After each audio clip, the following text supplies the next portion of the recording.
Fakta mengejutkan dari kasus korupsi yang menyeret Lukas NMB terungkap. Gubernur Papua nonaktif itu diketahui menggunakan anggaran APBD mencapai 1 triliun rupiah sebagai dana operasional selama periode 2019 sampai 2022. Dari anggaran triliunan tersebut ternyata paling banyak digunakan untuk belanja makan dan minum. Wakil Ketua KPK Alexander Marwata menjelaskan Lukas NMB diduga telah menyalahgunakan dana operasional gubernur yang bersumber dari APBD Pemprov Papua. Dengan nilai anggaran yang mencapai 1 triliun rupiah, maka untuk keperluan belanja makan dan minum Lukas NMB menghabiskan 1 miliar rupiah dalam sehari. Nilai tersebut jika dihitung sepertiga dari anggaran 1 triliun selama setahun. KPK juga menemukan kejanggalan dari alokasi belanja makan dan minuman itu. Alex membeberkan cukup banyak alokasi belanja makan dan minum Lukas NMB yang ternyata diduga fiktif. KPK menemukan bukti adanya ribuan kwitansi untuk pembelian makan dan minum tersebut. Setelah ditelusuri ternyata kwitansi tersebut palsu. Sejumlah restoran yang namanya tercantum dalam kwitansi tersebut membantah telah menerbitkan bukti pembayaran belanja makan dan minum untuk Pemprov Papua. Yang kemarin dipaparkan ke pimpinan itu menyangkut dana operasional gubernur.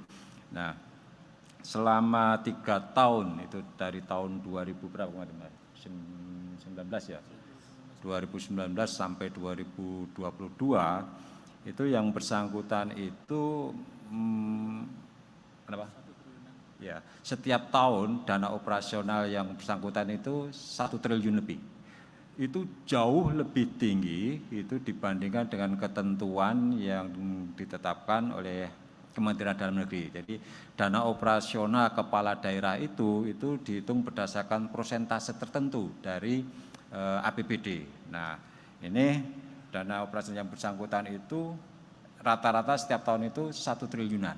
Dan sebagian besar setelah kita telisik, kita lihat itu dibelanjakan antara lain untuk biaya makan minum, ya, belanja makan minum. Bayangkan kalau 1 triliun itu sepertiga digunakan belanja makan minum itu 1 hari berarti 1 miliar untuk belanja makan minum, ya.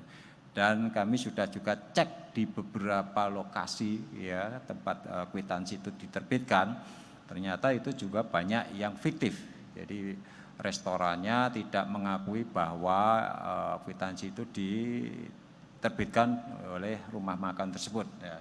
Tentu ini nanti akan didalami lebih lanjut karena jumlahnya banyak ribuan kwitansi, bukti-bukti pengeluaran yang tidak bisa diverifikasi, ya.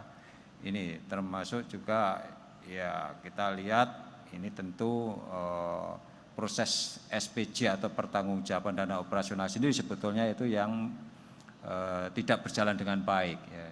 Jadi SPJ hanya disampaikan berupa pengeluaran-pengeluaran yang sering tidak disertai dengan bukti pengeluaran itu untuk apa.